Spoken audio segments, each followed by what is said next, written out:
নমস্কার শ্রোতা বন্ধুরা, আজকের গল্প কবিগুরু রবীন্দ্রনাথ ঠাকুরের স্ত্রীর পত্র। শ্রীচরণ কমলেশু, আজ 15 বছর আমাদের বিবাহ হয়েছে। আজ পর্যন্ত তোমাকে চিঠি লিখিনি। চিরদিন কাছেই পড়ে আছি। মুখের কথা অনেক শুনেছ, আমিও শুনেছি। চিঠি লেখবার মতো ফাঁকটুকু পাওয়া যায়নি। আজ আমি এসেছি তীর্থ করতে শ্রীক্ষেত্রে। তুমি আছো তোমার আফিসের কাজে। শামুকের সঙ্গে খোলসের যে সম্বন্ধ, কলকাতার সঙ্গে তোমার তাই। সে তোমার দেহ মনের সঙ্গে এঁটে গিয়েছে, তাই তুমি আপিসের ছুটির দরখাস্ত করলে না। বিধাতার তাই অভিপ্রায় ছিল, তিনি আমার ছুটির দরখাস্ত মঞ্জুর করেছেন। আমি তোমাদের মেজ বউ। আজ 15 বছরের পরে এই সমুদ্রের ধারে দাঁড়িয়ে জানতে পেরেছি, আমার জগৎ এবং জগদীশ্বরের সঙ্গে আমার অন্য সম্বন্ধও আছে। তাই আজ সাহস করে এই চিঠিখানি লিখছি। এ তোমাদের মেজ বউয়ের চিঠি নয়। তোমাদের সঙ্গে আমার সম্বন্ধ কপালে যিনি লিখেছিলেন, তিনি ছাড়া যখন সেই সম্ভাবনার কথা আর কেউ জানত না, সেই শিশু বয়সে আমি আর আমার ভাই একসঙ্গে সান্নিপাতিক জ্বরে পড়ি। আমার ভাইটি মারা গেল, আমি বেঁচে উঠলুম। পাড়ার সব মেয়েরাই বলতে লাগলো, মৃণাল মেয়ে কি না, তাই ও বাঁচল। বেটা ছেলে হলে কি আর রক্ষা পেত? চুরিবিদ্যাতে জম পাকা, দামি জিনিসের পরেই তার লোভ। আমার মরণ নেই, সেই কথাটাই ভালো করে বুঝিয়ে বলবার জন্যে এই চিঠিখানি লিখতে বসেছি। যেদিন তোমাদের দূর সম্পর্কের মামা তোমার বন্ধু নীরজকে নিয়ে কনে দেখতে এলেন, তখন আমার বয়স 12। দুর্গম পাড়াগাঁয়ে আমাদের বাড়ি। সেখানে দিনের বেলা শিয়াল ডাকে। স্টেশন থেকে 7 ক্রোশ স্যাকরা গাড়িতে এসে বাকি 3 মাইল কাঁচা রাস্তায় পালকি করে তবে আমাদের গাঁয়ে পৌঁছানো যায়। সেদিন তোমাদের কি হয়রানি! তার উপরে আমাদের বাঙাল দেশের রান্না। সেই রান্নার প্রহসন আজও মামা ভোলেননি। তোমাদের বড় বউয়ের রূপের অভাব মেজ বউকে দিয়ে পূরণ করবার জন্য তোমার মায়ের একান্ত জিদ ছিল। নইলে এত কষ্ট করে আমাদের সে গায়ে তোমরা যাবে কেন? বাংলাদেশে পিলে, যকৃৎ, অম্লশূল এবং কোণের জন্য তো কাউকে খোঁজ করতে হয় না। তারা আপনি এসে চেপে ধরে, কিছুতে ছাড়তে চায় না। বাবার বুক দূর দূর করতে লাগলো। মা দুর্গা নাম জপ করতে লাগলেন।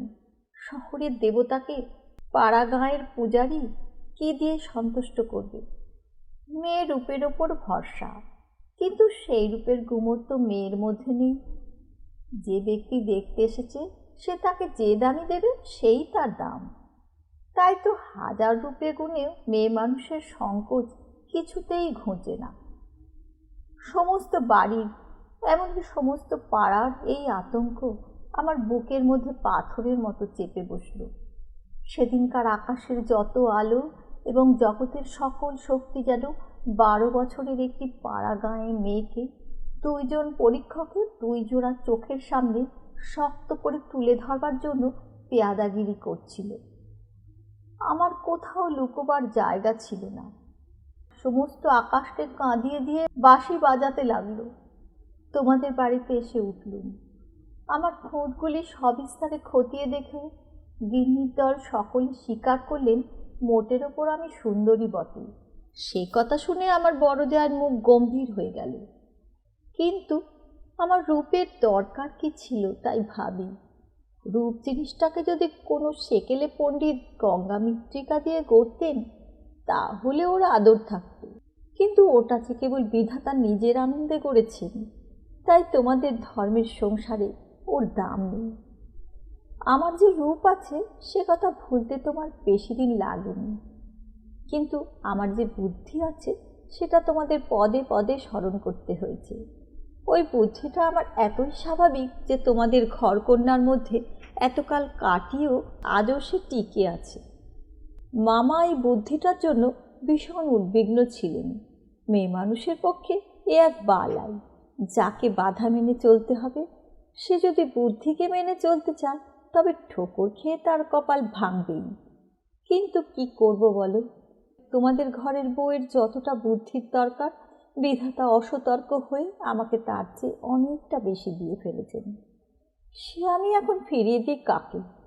তোমরা আমাকে মেয়ে জ্যাঠা বলে দুবেলা গাল দিয়েছ, কটু কথাই হচ্ছে অক্ষমের সান্ত্বনা। অতএব সে আমি ক্ষমা করলুম। আমার একটা জিনিস তোমাদের ঘরকন্যার বাইরে ছিল, সেটা কেউ তোমরা জানোনি। আমি লুকিয়ে কবিতা লিখতুম। সে ছাই পাঁশ যাই হোক না কেন, সেখানে তোমাদের অন্দরমহলের পাঁচিল ওঠেনি। সেইখানে আমার মুক্তি, সেইখানে আমি। আমার মধ্যে যা কিছু তোমাদের মেজ বউকে ছাড়িয়ে রয়েছে সে তোমরা পছন্দ করনি, চিনতেও পারোনি। আমি যে কবি সেই 15 বছরেও তোমাদের কাছে ধরা পড়েনি। তোমাদের ঘরের প্রথম স্মৃতির মধ্যে সবচেয়ে যেটা আমার মনে জাগছে সে তোমাদের গোয়াল ঘর। অন্দরমহলে সিঁড়িতে উঠবার ঠিক পাশের ঘরেই তোমাদের গরু থাকে। সামনের উঠানটুকু ছাড়া তাদের আর নড়বার জায়গা নেই। সেই উঠোনের কোণে তাদের জাবনা দেবার কাঠের গামলা। সকালে বেহারার নানা কাজ, উপবাসী গরুগুলো ততক্ষণ সেই গামলার ধারগুলো চেটে চেটে চিবিয়ে চিবিয়ে খাবলা করে দিত। আমার প্রাণ কাঁদত। আমি পাড়াগাঁয়ের মেয়ে, তোমাদের বাড়িতে যেদিন নতুন এলুম সেদিন সেই 2টি গরু এবং 3টি বাছুরি সমস্ত শহরের মধ্যে আমার চির পরিচিত আত্মীয়ের মতো আমার চোখে ঠেকল। যতদিন নতুন বউ ছিলুম নিজে না খেয়ে লুকিয়ে ওদের খাওয়াতুম। যখন বড় হলুম তখন গরুর প্রতি আমার প্রকাশ্য মমতা লক্ষ্য করে আমার ঠাট্টার সম্পর্কীয়রা আমার গোত্র সম্বন্ধে সন্দেহ প্রকাশ করতে লাগলো। আমার মেয়েটি জন্ম নিয়েই মারা গেল। আমাকেও সে সঙ্গে যাবার সময় ডাক দিয়েছিল। সে যদি বেঁচে থাকতো তাহলে সেই আমার জীবনের যা কিছু বড়, যা কিছু সত্য সমস্ত এনে দিত। তখন মেজ বউ থেকে একেবারে মা হয়ে বসতুম। মা যে এক সংসারের মধ্যে থেকেও বিশ্ব সংসারের। মা হবার দুঃখটুকু পেলুম, কিন্তু মা হবার মুক্তিটুকু পেলুম না। মনে আছে ইংরেজ ডাক্তার এসে আমাদের অন্দর দেখে আশ্চর্য হয়েছিল এবং আতুর ঘর দেখে বিরক্ত হয়ে বকাবকি করেছিল। সদরে তোমাদের একটু বাগান আছে, ঘরে সাজসজ্জা আসবাবের অভাব নেই, আর অন্দরটা যেন পশমের কাজের উল্টো পিঠ। সেদিকে কোনো লজ্জা নেই, স্ত্রী নেই, সজ্জা নেই। সেদিকে আলো মিটমিট করে জ্বলে, হাওয়া চোরের মতো প্রবেশ করে। উঠোনের আবর্জনা নড়তে চায় না, দেওয়ালের এবং মেঝের সমস্ত কলঙ্ক অক্ষয় হয়ে বিরাজ করে। কিন্তু ডাক্তার একটা ভুল করেছিল। সে ভেবেছিল এটা বুঝি আমাদের অহরাত্র দুঃখ দেয়। ঠিক উল্টো। অনাদর জিনিসটা ছাইয়ের মতো। সে ছাই আগুনকে হয়তো ভিতরে ভিতরে জমিয়ে রাখে, কিন্তু বাইরে থেকে তার তাপটাকে বুঝতে দেয় না। আত্মসম্মান যখন কমে যায় তখন অনাদরকে তো অন্যায্য বলেই মনে হয় না। সেজন্যে তার বেদনা নেই। তাই তো মেয়ে মানুষ দুঃখ বোধ করতেই লজ্জা পায়। আমি তাই বলি মেয়ে মানুষকে দুঃখ পেতেই হবে। এইটাই যদি তোমাদের ব্যবস্থা হয় তাহলে যতদূর সম্ভব তাকে অনাদরে রেখে দেওয়াই ভালো। আদরে দুঃখে ব্যথাটা কেবল বেড়ে ওঠে। যেমন করেই রাখো, দুঃখ যে আছে এ কথা মনে করবার কথাও কোনোদিন মনে আসেনি। আতুর ঘরে মরণ মাথার কাছে এসে দাঁড়ালো, মনে ভয়ই হলো না। জীবন আমাদের কী বা যে মরণকে ভয় করতে হবে? আদরে যত্নে যাদের প্রাণের বাঁধন শক্ত করেছে মরতে তাদেরই বাধে। সেদিন যম যদি আমাকে ধরে টান দিত তাহলে আলগা মাটি থেকে যেমন অতি সহজে ঘাসের চাপড়া উঠে আসে, সমস্ত শিকড় শুদ্ধ আমি তেমনি করে উঠে আসতুম। বাঙালি মেয়ে তো কথায় মরতে চায়, কিন্তু কিন্তু এমন মরায় বাহাদুরিটা কি? মরতে লজ্জা হয়। আমাদের পক্ষে ওটা এতই সহজ। আমার মেয়েটা তো সন্ধ্যা তারার মতো ক্ষণকালের জন্য উদয় হয়েই অস্ত গেল। আবার আমার নিত্যকর্ম এবং গরু বাছুর নিয়ে পড়লুম। জীবন তেমনি করেই গড়াতে গড়াতে শেষ পর্যন্ত কেটে যেত। আজকে তোমাকে এই চিঠি লেখার দরকারই হতো না, কিন্তু বাতাসে সামান্য একটা বীজ উড়িয়ে নিয়ে এসে পাকা দালানের মধ্যে অসত্য গাছের অঙ্কুর বের করে। শেষকালে সেইটুকু থেকে ইট কাঠের বুকের পাঁজর বিদীর্ণ হয়ে যায়। আমার সংসারের পাকা বন্দোবস্তের মাঝখানে ছোট একটুখানি জীবনের কণা কোথা থেকে উড়ে এসে পড়ল। তারপর থেকে ফাটল শুরু হলো। বিধবা মার মৃত্যুর পরে আমার বড় জায়ের বোন বিন্দু তার খুড়তুতো ভাইদের অত্যাচারে আমাদের বাড়িতে তার দিদির কাছে এসে যেদিন আশ্রয় নিলে, তোমরা সেদিন ভাবলে এ আবার কোথাকার আপদ। আমার পোড়া স্বভাব কি করব বলো। দেখলুম তোমরা সকলে মনে মনে বিরক্ত হয়ে উঠেছ। সেই জন্যে এই নিরাশ্রয় মেয়েটির পাশে আমার সমস্ত মন যেন একেবারে কোমর বেঁধে দাঁড়ালো। পরের বাড়িতে পরের অনিচ্ছাতে এসে আশ্রয় নেওয়া সে কত বড় অপমান। দায়ে পড়ে সেও যাকে স্বীকার করতে হলো, তাকে কি একপাশে ঠেলে রাখা যায়? তারপরে দেখলুম আমার বড় জায়ের দশা। তিনি নিতান্ত দরদে পড়ে বোনটিকে নিজের কাছে এনেছেন, কিন্তু যখন দেখলেন স্বামীর অনিচ্ছা, তখন এমনি ভাব করতে লাগলেন যেন এ তার এক বিষম বালাই, যেন একে দূর করতে পারলেই তিনি বাঁচেন। এই অনাথা বোনটিকে মন খুলে প্রকাশ্যে স্নেহ দেখাবেন সে সাহস তার হলো না। তিনি পতিব্রতা। তার এই সংকট দেখে আমার মন আরও ব্যথিত হয়ে উঠল। দেখলুম বড় যা সকলকে একটু বিশেষ করে দেখিয়ে দেখিয়ে বিন্দুর খাওয়া পড়ার এমনি মোটা রকমের ব্যবস্থা করলেন এবং বাড়ির সর্বপ্রকার দাসীবৃত্তিতে তাকে এমনভাবে নিযুক্ত করলেন যে আমার কেবল দুঃখ নয়, লজ্জা বোধ হলো। তিনি সকলের কাছে প্রমাণ করবার জন্য ব্যস্ত যে আমাদের সংসারে ফাঁকি দিয়ে বিন্দুকে ভারী সুবিধা দরে পাওয়া গেছে। সে কাজ দেয় বিস্তর, অথচ খরচের হিসাব বেজায় সস্তা। আমাদের বড় জায়ের বাপের বংশে কুল ছাড়া আর বড় কিছু ছিল না, রূপও না টাকাও না। আমার শ্বশুরের হাতে পায়ে ধরে কেমন করে তোমাদের ঘরে তার বিবাহ হলো সে তো সমস্তই জানো। তিনি নিজের বিবাহটাকে এ বংশের প্রতি বিষম একটা অপরাধ বলেই চিরকাল মনে জেনেছেন। সেই জন্যে সকল বিষয় নিজেকে যতদূর সম্ভব সংকুচিত করে তোমাদের ঘরে তিনি অতি অল্প জায়গা জুড়ে থাকেন। কিন্তু তাঁর এই সাধু দৃষ্টান্তে আমাদের বড় মুশকিল হয়েছে। আমি সকল দিকে আপনাকে অত অসম্ভব খাটো করতে পারিনি। আমি যেটাকে ভালো বলে বুঝেছি আর কারো খাতিরে সেটাকে মন্দ বলে মেনে নেওয়া আমার কর্ম নয়। তুমিও তার অনেক প্রমাণ পেয়েছ। বিন্দুকে আমি আমার ঘরে টেনে নিলুম। দিদি বললেন, মেজবউ গরিবের ঘরের মেয়ের মাথাটি খেতে বসলেন। আমি যেন একটা বিপদ ঘটালুম। এমনিভাবে তিনি সকলের কাছে নালিশ করে বেড়ালেন, কিন্তু আমি নিশ্চয় জানি তিনি মনে মনে বেঁচে গেলেন। এখন দোষের বোঝা আমার ওপরেই পড়ল। তিনি বোনকে নিজে যে স্নেহ দেখাতে পারতেন না, আমাকে দিয়ে সেই স্নেহটুকু করিয়ে নিয়ে তার মনটা হালকা হলো। আমার বড় যা বিন্দুর বয়স থেকে 2-4টে অঙ্ক বাদ দিতে চেষ্টা করতেন, কিন্তু তার বয়স যে 14-র চেয়ে কম ছিল না, এ কথা লুকিয়ে বললে অন্যায় হতো না। তুমি তো জানো সে দেখতে এতই মন্দ ছিল যে পড়ে গিয়ে সে যদি মাথা ভাঙত তবে ঘরের মেঝেটার জন্যই লোকে উদ্বিগ্ন হতো। কাজেই পিতামাতার অভাবে কেউ তাকে বিয়ে দেবার ছিল না, এবং তাকে বিয়ে করবার মতো মনের জোরই বা কজন লোকের ছিল। বিন্দু বড় ভয়ে ভয়ে আমার কাছে এলো, যেন আমার গায়ে তার ছোঁয়াচ লাগলে আমি সইতে পারবো না। বিশ্ব সংসারে তার যেন জন্মাবার কোনো শর্ত ছিল না, তাই সে কেবল পাশ কাটিয়ে চোখ এড়িয়ে চলত। তার বাপের বাড়িতে তার খুড়তুতো ভাইরা তাকে এমন একটু কোনো ছেড়ে দিতে চায়নি যে কোনো একটা অনাবশ্যক জিনিস পড়ে থাকতে পারে। অনাবশ্যক আবর্জনা ঘরের আশেপাশে অনায়াসে স্থান পায়, কেননা মানুষ তাকে ভুলে যায়। কিন্তু অনাবশ্যক মেয়ে মানুষ যে একে অনাবশ্যক, আবার তার উপরে তাকে ভোলাও শক্ত, সেই জন্য আস্থা করেও তার স্থান নেই। অথচ বিন্দুর খুড়তুতো ভাইরা যে জগতে পরমাবশ্যক পদার্থ তা বলবার জো নেই, কিন্তু তারা বেশ আছে। তাই বিন্দুকে যখন আমার ঘরে ডেকে আনলুম, তার বুকের মধ্যে কাঁপতে লাগলো। তার ভয় দেখে আমার বড় দুঃখ হলো। আমার ঘরে যে তার একটুখানি জায়গা আছে সেই কথাটি আমি আদর করে তাকে বুঝিয়ে দিলাম। কিন্তু আমার ঘর শুধু তো আমারই ঘর নয়, কাজেই আমার কাজটি সহজ হলো না। 2-4 দিন আমার কাছে থাকলেই তার গায়ে লাল লাল কি উঠল। হয়তো সে ঘামাচি, নয়তো বা আর কিছু হবে।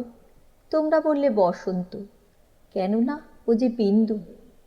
তোমাদের পাড়ায় এক আনাড়ি ডাক্তার এসে বললে আর 2-1 দিন না গেলে ঠিক বলা যায় না। কিন্তু সেই 2-1 দিন সবুর সইবে কে? বিন্দুর তো ব্যামোর লজ্জাতেই মরবার জো হলো। আমি বললুম, বসন্ত হয়তো হোক, আমি আমাদের সেই আঁতুর ঘরেই ওকে নিয়ে থাকব, আর কাউকে কিছু করতে হবে না। এই নিয়ে আমার ওপরে তোমরা যখন সকলে মার মূর্তি ধরেছ, এমনকি বিন্দুর দিদিও যখন অত্যন্ত বিরক্তির ভান করে পোড়া কপালি মেয়েটাকে হাসপাতালে পাঠাবার প্রস্তাব করছেন, এমন সময় ওর গায়ে সমস্ত লাল দাগ একদম মিলিয়ে গেল। তোমরা দেখে তাতে আরও ব্যস্ত হয়ে উঠলে, বললে নিশ্চয় বসন্ত বসে গিয়েছে, কেননা ও যে বিন্দু। অনাদরে মানুষ হবার একটা মস্ত গুণ, শরীরটাকে তাতে একেবারে অজর অমর করে তোলে। ব্যামো হতেই চায় না, মরার সদর রাস্তাগুলো একেবারেই বন্ধ। রোগ তাই ওকে ঠাট্টা করে গেল, কিছুই হলো না। কিন্তু এটা বেশ বোঝা গেল, পৃথিবীর মধ্যে সবচেয়ে অকিঞ্চিতকর মানুষকে আশ্রয় দেওয়াই সবচেয়ে কঠিন। আশ্রয়ের দরকার তার যত বেশি, আশ্রয়ের বাধাও তার তেমনি বিষম। আমার সম্বন্ধে বিন্দুর ভয় যখন ভাঙল, তখন ওকে আর এক গেরোয় ধরল। আমাকে এমনি ভালোবাসতে শুরু করলো যে আমাকে ভয় ধরিয়ে দিল। ভালোবাসার এরকম মূর্তি সংসারে আগে কোনো দিন দেখিনি। বইয়েতে পড়েছি বটে, সেও মেয়ে পুরুষের মধ্যে। আমার যে রূপ ছিল সে কথা আমার মনে করবার কোনো কারণ বহুকাল ঘটেনি। এতদিন পরে সেই রূপটা নিয়েই পড়ল এই কুশ্রী মেয়েটি। আমার মুখ দেখে তার চোখের আশ যেন মিটত না। বলতো, দিদি, তোমার এই মুখ আমি ছাড়া আর কেউ দেখতে পায়নি। যেদিন আমি নিজের চুল নিজে বাঁধতুম, সেদিন তার ভারী অভিমান। আমার চুলের বোঝা 2 হাত দিয়ে নাড়তে চাড়তে তার ভারী ভালো লাগত। কোথাও নিমন্ত্রণে যাওয়া ছাড়া আমার সাজগোজের তো দরকার ছিল না। কিন্তু বিন্দু আমাকে অস্থির করে রোজই কিছু না কিছু সাজ করাতো। মেয়েটা আমাকে নিয়ে একেবারে পাগল হয়ে উঠল। তোমাদের অন্দরমহলে কোথাও জমি 1 ছটাক নেই। উত্তর দিকের পাঁচিলের গায়ে নর্দমার ধারে কোনো গতিকে একটা গাব গাছ জন্মেছে। যেদিন দেখতুম সেই গাবের গাছের নতুন পাতাগুলি রাঙা টকটকে হয়ে উঠেছে, সেই দিন জানতুম ধরাতলে বসন্ত এসেছে বটে। আমি ঘরকন্যার মধ্যে ওই অনাদৃত মেয়েটার চিত্ত যেদিন আগাগোড়া এমনি রঙিন হয়ে উঠল, সেদিন আমি বুঝলুম হৃদয় জগতেও একটা বসন্তের হাওয়া আছে। সে কোন স্বর্গ থেকে আসে, গলির মোড় থেকে আসে না। বিন্দুর ভালোবাসার দুঃসহ বেগে আমাকে অস্থির করে তুলেছিল। একবার তার উপর রাগ হতো, সে কথা আমি স্বীকার করি। কিন্তু তার এই ভালোবাসার ভিতর দিয়ে আমি আপনার একটি স্বরূপ দেখলুম, যা আমি জীবনে আর কোনোদিন দেখিনি। সেই আমার মুক্ত স্বরূপ। এদিকে বিন্দুর মতো মেয়েকে আমি যে এতটা আদর যত্ন করছি, এ তোমাদের অত্যন্ত বাড়াবাড়ি বলে ঠেকল। এর জন্যে খুঁত খুঁত খিটখিটের অন্ত ছিল না। যেদিন আমার ঘর থেকে বাজুবন্ধ চুরি গেল, সেদিন সেই চুরিতে বিন্দুর যে কোনো রকমের হাত ছিল, এ কথার আভাস দিতে তোমাদের লজ্জা হলো না। যখন স্বদেশী হাঙ্গামায় লোকের বাড়ির তল্লাশি হতে লাগলো, তখন তোমরা অনায়াসে সন্দেহ করে বসলে যে বিন্দু পুলিশের পোষা মেয়ে চর। তার আর কোনো প্রমাণ ছিল না, কেবল এই প্রমাণ যে ও বিন্দু। তোমাদের বাড়ির দাসীরা কোনো রকম কাজ করতে আপত্তি করত। তাদের কাউকে ওর কাজ করবার ফরমাশ করলে ও মেয়েও একেবারে সংকোচে যেন আড়ষ্ট হয়ে উঠত। এই সকল কারণেই ওর জন্য আমার খরচ বেড়ে গেল। আমি বিশেষ করে একজন আলাদা দাসী রাখলুম। সেটা তোমাদের ভালো লাগেনি। বিন্দুকে আমি যেসব কাপড় পরতে দিতুম, তা দেখে এত রাগ করেছিলে যে আমার হাত খরচের টাকা বন্ধ করে দিলে। তারপর দিন থেকে আমি 5 শিকে দামের জোড়া মোটা কোড়া কলের ধুতি পরতে আরম্ভ করে দিলুম। আর মতির মা যখন আমার এঁটো ভাতের থালা নিয়ে যেতে এলো, তাকে বারণ করে দিলুম। আমি নিজে উঠোনের কলতলায় গিয়ে এঁটো ভাত বাছুরকে খাইয়ে বাসন মেজেছি। একদিন হঠাৎ সেই দৃশ্য দেখে তুমি খুব খুশি হওনি। আমাকে খুশি না করলেও চলে, আর তোমাদের খুশি না করলেই নয়। এই সুবুদ্ধিটা আজ পর্যন্ত আমার ঘটে এলো না। এদিকে তোমাদের রাগও যেমন বেড়ে উঠেছে, বিন্দুর বয়সও তেমনি বেড়ে চলেছে। সেই স্বাভাবিক ব্যাপারে তোমরা অস্বাভাবিক রকমের বিব্রত হয়ে উঠেছিলে। একটা কথা মনে করে আমি আশ্চর্য হই, তোমরা জোর করে কেন বিন্দুকে তোমাদের বাড়ি থেকে বিদায় করে দাওনি আমি বেশ বুঝি। তোমরা আমাকে মনে মনে ভয় করো। বিধাতা যে আমাকে বুদ্ধি দিয়েছিলেন, ভিতরে ভিতরে তার খাতির না করে তোমরা বাঁচো না। অবশেষে বিন্দুকে নিজের শক্তিতে বিদায় করতে না পেরে তোমরা প্রজাপতি দেবতার শরণাপন্ন হলে। বিন্দুর বর ঠিক হলো। বড় যা বললেন বাঁচলুম, মা কালী আমাদের বংশের মুখ রক্ষা করলেন। বর কেমন তা জানি, তোমাদের কাছে শুনলুম সকল বিষয়েই ভালো। বিন্দু আমার পা জড়িয়ে ধরে কাঁদতে লাগলো, বললে, দিদি আমার আবার বিয়ে করা কেন? আমি তাকে অনেক বুঝিয়ে বললুম, বিন্দু তুই ভয় পাসনি, শুনেছি তোর বর ভালো। বিন্দু বললে, বর যদি ভালো হয় আমার কি আছে যে আমাকে তার পছন্দ হবে? বরপক্ষেরা বিন্দুকে তো দেখতে আসবার নামও করলেন না। বরদিদি তাতে বড় নিশ্চিন্ত হলেন। কিন্তু দিনরাত্রে বিন্দুর কান্না আর থামতে চায় না। সে তার কি কষ্ট সে আমি জানি। বিন্দুর জন্য আমি সংসারে অনেক লড়াই করেছি, কিন্তু ওর বিবাহ বন্ধ হোক এ কথা বলবার সাহস আমার হলো না। কিসে জোরেই বা বলবো? আমি যদি মারা যাই তো ওর কি দশা হবে? একে তো মেয়ে, তাতে কালো মেয়ে, কার ঘরে চললো ওর কি দশা হবে সে কথা না ভাবাই ভালো। ভাবতে গেলে প্রাণ কেঁপে ওঠে। বিন্দু বললে, দিদি বিয়ের আর 5 দিন আছে, এর মধ্যে আমার মরণ হবে নাকি? আমি তাকে খুব ধমক দিলুম, কিন্তু অন্তর্যামী জানেন যদি কোনো সহজভাবে বিন্দুর মৃত্যু হতে পারত তাহলে আমি আরাম বোধ করতুম। বিবাহের আগের দিন বিন্দু তার দিদিকে গিয়ে বললে, দিদি আমি তোমাদের গোয়াল ঘরে পড়ে থাকবো, আমাকে যা বলবে তাই করব, তোমার পায়ে পড়ি, আমাকে এমন করে ফেলে দিও না। কিছু কাল থেকে লুকিয়ে লুকিয়ে দিদির চোখের জল পড়ছিল, সেদিনও পড়ল। কিন্তু শুধু হৃদয় তো নয়, শাস্ত্রও আছে। তিনি বললেন, জানিস তো বিন্দি, পতি হচ্ছে স্ত্রীলোকের গতি মুক্তি সব। কপালে যদি দুঃখ থাকে তো কেউ খণ্ডাতে পারবে না। আসল কথা হচ্ছে কোনো দিকে কোনো রাস্তাই নেই, বিন্দুকে বিবাহ করতেই হবে, তারপরে যা হয় তা হোক। আমি চেয়েছিলাম বিবাহটা যাতে আমাদের বাড়িতেই হয়, কিন্তু তোমরা বলে বসলে বরের বাড়িতেই হওয়া চাই, সেটা তাদের কৌলিক প্রথা। আমি বুঝলুম বিন্দুর বিবাহের জন্য যদি তোমাদের খরচ করতে হয় তবে সেটা তোমাদের গৃহদেবতার কিছুতেই সইবে না, কাজেই চুপ করে যেতে হলো। কিন্তু একটা কথা তোমরা কেউ জানো না, দিদিকে জানাবার ইচ্ছে ছিল কিন্তু জানাইনি, কেননা তাহলে তিনি ভয়েই মরে যেতেন।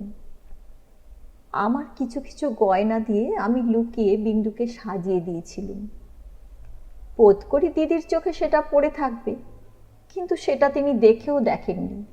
দোহাই ধর্মের, সেজন্য তোমরা তাকে ক্ষমা করো। যাবার আগে বিন্দু আমাকে জড়িয়ে ধরে বললে, দিদি আমাকে তোমরা তাহলে নিতান্তই ত্যাগ করলে? আমি বললুম, না বিন্দি, তোর যেমন দশাই হোক না কেন আমি তোকে শেষ পর্যন্ত ত্যাগ করব না। 3 দিন গেল। তোমাদের তালুকের প্রজা খাবার জন্য তোমাকে যে ভেড়া দিয়েছিল তাকে তোমার জঠরাগ্নি থেকে বাঁচিয়ে আমি আমাদের একতলায় কয়লা রাখবার ঘরের এক পাশে বাস করতে দিয়েছিলি। সকালে উঠেই আমি নিজে তাকে দানা খাইয়ে আসতুম। তোমার চাকরদের প্রতি 2-1 দিন নির্ভর করে দেখেছি, তাকে খাওয়ানোর চেয়ে তাকে খাবার প্রতিই তাদের বেশি ঝোঁক। সেদিন সকালে সেই ঘরে ঢুকে দেখি বিন্দু এক কোণে জড়সড় হয়ে বসে আছে।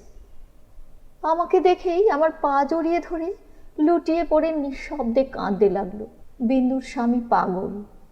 সত্যি বলছিস বিন্দি? এত বড় মিথ্যে কথা তোমার কাছে বলতে পারি দিদি। তিনি পাগল। শ্বশুরের সেই বিবাহে মত ছিল না, কিন্তু তিনি আমার শাশুড়িকে জমের মতো ভয় করেন। তিনি বিবাহের পূর্বেই কাশি চলে গেছেন। শাশুড়ি জেদ করে তার ছেলের বিয়ে দিয়েছেন। আমি সেই রাশ করা কয়লার ওপরে বসে পড়লুম। মেয়ে মানুষকে মেয়ে মানুষ দয়া করে না, বলে ও তো মেয়ে মানুষ বই নয়। ছেলে হোক না পাগল, সে তো পুরুষ বটে। বিন্দুর স্বামীকে হঠাৎ পাগল বলে বোঝা যায় না, কিন্তু একদিন সে এমন উন্মাদ হয়ে ওঠে যে তাকে ঘরে তালা বন্ধ করে রাখতে হয়। বিবাহের রাত্রে সে ভালো ছিল, কিন্তু রাত জাগা প্রভৃতি উৎপাতে দ্বিতীয় দিন থেকে তার মাথা একেবারে খারাপ হয়ে উঠল। বিন্দু দুপুরবেলায় পিতলের থালায় ভাত খেতে বসছিল। হঠাৎ তার স্বামী থালা শুদ্ধ ভাত টেনে উঠোনে ফেলে দিল। হঠাৎ কেমন তার মনে হয়েছে বিন্দু স্বয়ং রানীর আসমণি। বেহারাটা নিশ্চয়ই সোনার থালা চুরি করে রানীকে তার নিজের থালায় ভাত খেতে দিয়েছে। এই তার রাগ। বিন্দু তো ভয়ে মরে গেল। তৃতীয় রাত্রে শাশুড়ি তাকে যখন স্বামীর ঘরে শুতে বললে, বিন্দুর প্রাণ শুকিয়ে গেল। শাশুড়ি তার প্রচণ্ড, রাগলে জ্ঞান থাকে না। সেও পাগল, কিন্তু পুরো নয় বলে আরও ভয়ানক। বিন্দুকে ঘরে ঢুকতে হলো। স্বামী সে রাত্রে ঠান্ডা ছিল, কিন্তু ভয়ে বিন্দুর শরীর যেন কাঠ হয়ে গেল।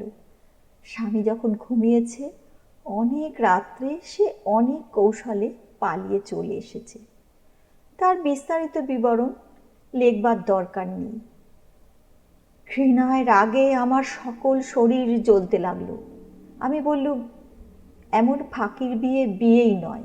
বিন্দু, তুই যেমন ছিলি তেমনি আমার কাছে থাক, দেখি তোকে কে নিয়ে যেতে পারে। তোমরা বললে বিন্দু মিথ্যে কথা বলছে। আমি বললুম, ও কখনো মিথ্যে বলেনি। তোমরা বললে, কেমন করে জানলে? আমি বললুম, আমি নিশ্চয় জানি। তোমরা ভয় দেখালে বিন্দুর শ্বশুরবাড়ির লোক পুলিশে কেস করলে মুশকিলে পড়তে হবে।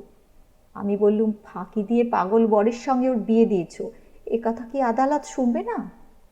তোমরা বললে, তবে কি এই নিয়ে আদালত করতে হবে নাকি? কেন, আমাদের দায় কিসের? আমি বললুম, আমি নিজের গয়না বেচে যা করতে পারি করব। তোমরা বললে, উকিল বাড়ি ছুটবে নাকি? এ কথার জবাব নেই।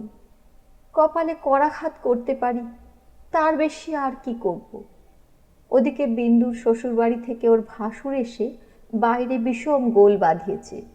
সে বলেছে সে থানায় খবর দেবে।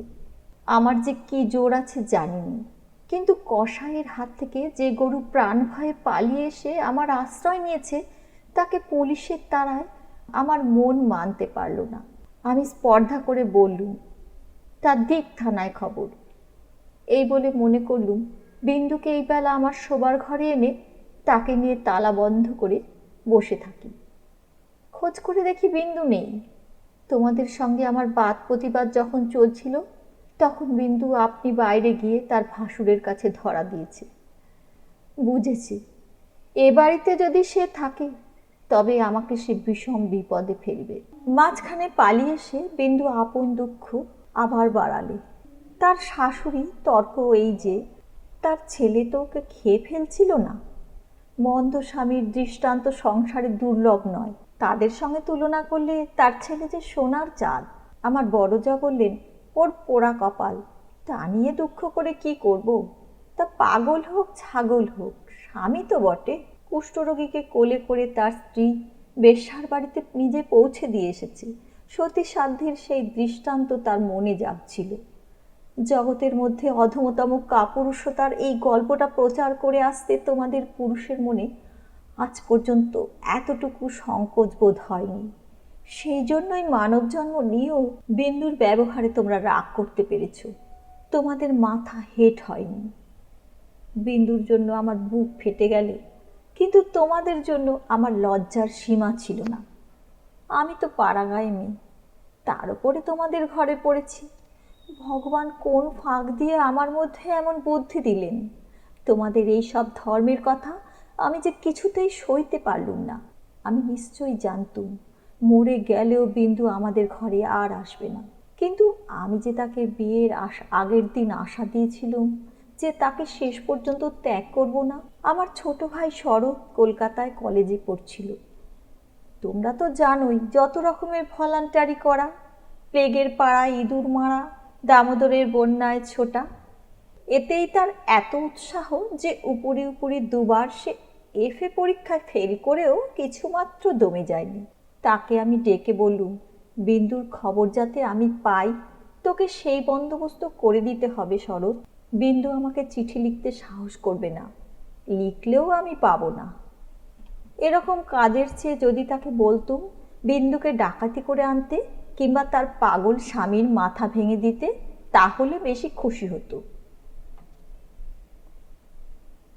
শরতের সঙ্গে আলোচনা করছি, এমন সময় তুমি ঘরে এসে বললে, আবার কি হাঙ্গামা বাঁধিয়েছ? আমি বললুম, সেই যা সব কোড়ায় বাঁধিয়েছিলুম, তোমাদের ঘরে এসেছিলুম, কিন্তু সে তো তোমাদেরই কীর্তি। তুমি জিজ্ঞাসা করলে, বিন্দুকে আবার এনে কোথাও লুকিয়ে রেখেছ? আমি বললুম, বিন্দু যদি আসতে চায় তাহলে নিশ্চয়ই লুকিয়ে রাখতুম, কিন্তু সে আসবে না, তোমাদের ভয় নেই। শরৎকে আমার কাছে দেখে তোমার সন্দেহ আরও বেড়ে উঠল। আমি জানতুম শরৎ আমাদের বাড়ি যাতায়াত করে, এ তোমরা কিছুতেই পছন্দ করতে না। তোমাদের ভয় ছিল ওর ওপর পুলিশের দৃষ্টি আছে, কোন দিন ও কোন রাজনৈতিক মামলায় জড়িয়ে পড়বে, তখন তোমাদের শুদ্ধ জড়িয়ে ফেলবে। সেই জন্যে আমি ওকে ভাইফোঁটা পর্যন্ত লোক দিয়ে পাঠিয়ে দিতুম, ঘরে ডাকতুম না। তোমার কাছে শুনলুম বিন্দু আবার পালিয়েছে, তাই তোমাদের বাড়িতে তার ভাসুর খোঁজ করতে এসেছে। শুনে আমার বুকের মধ্যে শেল বিঁধল। হতভাগিনীর যে কি অসহ্য কষ্ট তা বুঝলুম, অথচ কিছুই করবার রাস্তা নেই। শরৎ খবর নিতে ছুটল। সন্ধ্যার সময় ফিরে এসে আমাকে বললে, বিন্দু তার খুড়তুতো ভাইদের বাড়ি গিয়েছিল, কিন্তু তারা তুমুল রাগ করে তখনই আবার তাকে শ্বশুরবাড়ি পৌঁছে দিয়ে গেছে। এর জন্য তাদের খেসারত এবং গাড়ি ভাড়া দণ্ড যা ঘটেছে তার ঝাঁজ এখনো তাদের মন থেকে মরেনি। তোমাদের খুড়িমা শ্রীক্ষেত্রে তীর্থ করতে যাবেন বলে তোমাদের বাড়িতে এসে উঠেছেন। আমি তোমাদের বললুম আমিও যাব। আমার হঠাৎ এমন ধর্মে মন হয়েছে দেখে তোমরা এত খুশি হয়ে উঠলে যে কিছুমাত্র আপত্তি করলে না। এ কথাও মনে ছিল যে এখন যদি কলকাতা থাকি তবে আবার কোন দিক দিয়ে বিন্দুকে নিয়ে ফ্যাসাদ বাঁধিয়ে বসবো। আমাকে নিয়ে বিষম ল্যাঠা। বুধবার আমাদের যাবার দিন, রবিবারে সমস্ত ঠিক হলো। আমি শরৎকে ডেকে বললুম, যেমন করে হোক বিন্দুকে বুধবারে পুরী যাবার গাড়িতে তোকে তুলে দিতে হবে। শরতের মুখ প্রফুল্ল হয়ে উঠল। সে বললে, ভয় নেই দিদি, আমি তাকে গাড়িতে তুলে দিয়ে পুরী পর্যন্ত চলে যাব, ফাঁকি দিয়ে জগন্নাথ দেখা হয়ে যাবে। সেদিন সন্ধ্যার সময় শরৎ আবার এলো। তার মুখ দেখেই আমার বুক দমে গেল। আমি বললুম, কি শরৎ, সুবিধা হলো না বুঝি? সে বললে, না। আমি বললুম, রাজি করাতে পারলি নে? সে বলল, আর দরকার নেই। কাল রাত্রিরে সে কাপড়ে আগুন ধরিয়ে আত্মহত্যা করে মরেছে। বাড়ির যে ভাইপোটির সঙ্গে ভাব করে নিয়েছিলুম তার কাছে খবর পেলুম তোমার নামে সে একটা চিঠি রেখে গেছিল, কিন্তু সে চিঠি ওরা নষ্ট করেছে। যাক, শান্তি হলো। দেশশুদ্ধ লোক চটে উঠল, বলতে লাগলো, মেয়েদের কাপড়ে আগুন লাগিয়ে মরা একটা ফ্যাশন হয়েছে। তোমরা বললে, এ সমস্ত নাটক করা। তা হবে, কিন্তু নাটকের তামাশাটা কেবল বাঙালি মেয়েদের ওপর দিয়েই হয় কেন, আর বাঙালি বীর পুরুষদের কোঁচার ওপর দিয়ে হয় না কেন? সেটা ভেবে দেখা উচিত। বিন্দিটার এমন পোড়া কপাল বটে, যতদিন বেঁচে ছিল রূপে গুণে কোনো যশ পায়নি। মরবার বেলাও যে এটুকু ভেবে চিনতে এমন একটা নতুন ধরনে মরবে যাতে দেশের পুরুষরা খুশি হয়ে হাততালি দেবে, তাও তার ঘটে এলো না। মরেও লোকদের চটিয়ে দিলে। দিদি ঘরের মধ্যে লুকিয়ে কাঁদলেন, কিন্তু সে কান্নার মধ্যে একটা সান্ত্বনা ছিল। যাই হোক না কেন, তবু রক্ষা হয়েছে। মরেছে বই তো না, বেঁচে থাকলে কি না হতে পারত। আমি তীর্থে এসেছি, বিন্দুর আর আসবার দরকার হলো না, কিন্তু আমার দরকার ছিল। দুঃখ বলতে লোকে যা বোঝে তোমাদের সংসারে তা আমার ছিল না। তোমাদের ঘরে খাওয়া পড়া অসচ্ছল নয়। তোমার দাদার চরিত্র যেমন হোক, তোমার চরিত্রে এমন কোনো দোষ নেই যাতে বিধাতাকে মন্দ বলতে পারি।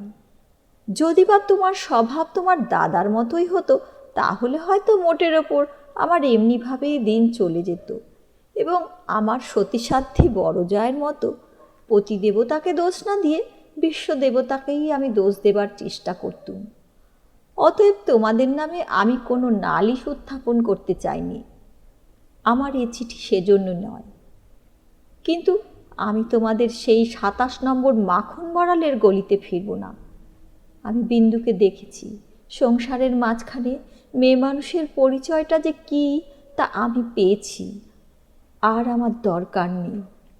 তারপরে এও দেখেছি ও মেয়ে বটে, তবু ভগবান ওকে ত্যাগ করেননি। ওর ওপরে তোমাদের যতই জোর থাক না কেন, সে জোরের অন্ত আছে। ও আপনার হতভাগ্য মানব জন্মের চেয়ে বড়। তোমরাই যে আপন ইচ্ছা মতো আপন দস্তুর দিয়ে ওর জীবনটাকে চিরকাল পায়ের তলায় চেপে রেখে দেবে, তোমাদের পা এত লম্বা নয়। মৃত্যু তোমাদের চেয়ে বড়, সেই মৃত্যুর মধ্যে সে মহান। সেখানে বিন্দু কেবল বাঙালি ঘরের মেয়ে নয়, কেবল খুড়তুতো ভাইয়ের বোন নয়, কেবল অপরিচিত পাগল স্বামীর প্রবঞ্চিত স্ত্রী নয়, সেখানে সে অনন্ত। সেই মৃত্যুর বাসে এই বালিকার ভাঙা হৃদয়ের ভেতর দিয়ে আমার জীবনের যমুনা পাড়ে যেদিন বাজল, সেদিন প্রথমটা আমার বুকের ভেতর যেন বাণ বিঁধল। বিধাতাকে জিজ্ঞাসা করলুম, জগতের মধ্যে যা কিছু সবচেয়ে তুচ্ছ, তাই সবচেয়ে কঠিন কেন? এই গলির মধ্যকার চারিদিকে প্রাচীর তোলা নিরানন্দে অতি সামান্য বুদবুদটা এমন ভয়ঙ্কর বাধা কেন? তোমার বিশ্বজগৎ তার 6 ঋতুর সুধাপাত্র হাতে করে যেমন করেই ডাক দিক না, এক মুহূর্তের জন্যে কেন আমি এই অন্দর মহলটার এইটুকু চৌকাট মাত্র পেরোতে পারিনি?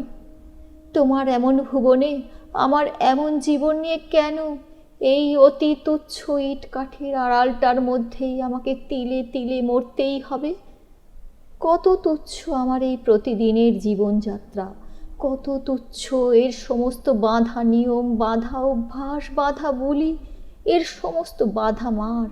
কিন্তু শেষ পর্যন্ত সেই দীনতার নাকপাশ বন্ধনেরই হবে জিত, আর হার হলো তোমার নিজের সৃষ্টি ওই আনন্দ লোকের। কিন্তু মৃত্যুর বাঁশি বাজতে লাগলো। কোথায় রে রাজমিস্ত্রির গড়া দেয়াল? কোথায় রে তোমাদের ঘেরা আইন দিয়ে গড়া কাঁটার বেড়া? কোন দুঃখে কোন অপমানে মানুষকে বন্দি করে রেখে দিতে পারে? ওই তো মৃত্যুর হাতে জীবনের জয় পতাকা উঠছে। ওরে মেজবউ, ভয় নেই তোর। তোর মেজবউয়ের খোলস ছিন্ন হতে এক নিমেষও লাগে না। তোমাদের গলিকে আর আমি ভয় করিনি। আমার সম্মুখে আজ নীল সমুদ্র, আমার মাথার ওপরে আষাঢ়ের মেঘপুঞ্জ। তোমাদের অভ্যাসের অন্ধকারে আমাকে ঢেকে রেখে দিয়েছিলে। ক্ষণকালের জন্য বিন্দু এসে সেই আবরণ ছিন্ন করে দিয়ে আমাকে দেখে নিয়েছিল। সেই মেয়েটাই তার আপনার মৃত্যু দিয়ে আবরণখানা আগাগোড়া ছিন্ন করে দিয়ে গেল। আজ বাইরে এসে দেখি আমার গৌরব রাখবার আর জায়গা নেই। আমার এই অনাদৃত রূপ যার চোখে ভালো লেগেছে, সেই সুন্দর সমস্ত আকাশ আমাকে চেয়ে দেখছেন। এইবার মরেছে মেজবউ। তুমি ভাবছো আমি মরতে যাচ্ছি? ভয় নেই। অমন পুরনো ঠাট্টা তোমাদের সঙ্গে আমি করব না। মীরাবাইও তো আমারই মতো মেয়ে মানুষ ছিল, তার শিকলও তো কম ভারী ছিল না। তাকে তো বাঁচবার জন্য মরতে হয়নি। মীরাবাই তার গানে বলেছিল, ছাড়ুক বাপ, ছাড়ুক মা, ছাড়ুক যে যেখানে আছে। মীরা কিন্তু লেগেই রইল প্রভু। তাতে তার যা হবার তা হোক, এই লেগে থাকাই তো বেঁচে থাকা। আমিও বাঁচব। আমি বাঁচলুম তোমাদের চরণ তলাশ্রয় ছিন্ন মৃণাল।